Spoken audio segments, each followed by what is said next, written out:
বাবুল সরকার নামে এক ব্যক্তি, সিরাজগঞ্জ বাড়ি।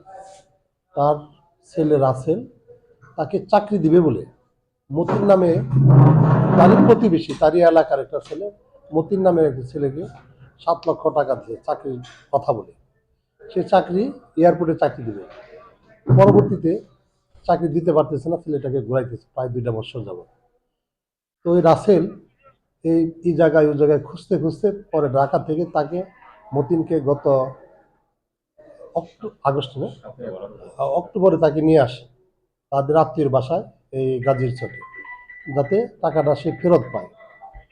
পরবর্তীতে সারা রাত তারা কথাবার্তা বলার পর ওই বাসায় রাসেলের আত্মীয়ের বাসায় তারা রাত্রি যাপন করে। ভোর রাতে মতিন রাসেলকে আঘাত করে, মাথায়, তারপরে পিঠে আঘাত করে তাকে মেরে তার